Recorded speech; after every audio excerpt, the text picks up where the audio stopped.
Few of us can afford our daily dose of caviar. Fortunately, nature has provided us with a cheaper and more fun solution to stay young. It's one the Italians have indulged in for centuries: red wine. Red wine contains a special chemical called resveratrol, which has been found to keep the heart healthy. The oldest living man on record was an Italian named Antonio Todd, who died just short of 113. He attributed his years to a glass of red wine every day. Other foods also contain the same chemical and can help lead to a longer life. Even one that we tend to think is bad for us.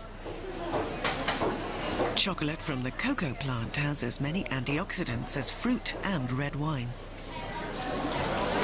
In moderate amounts, chocolate can help keep us healthy as these antioxidants gobble up free radicals that damage our cells.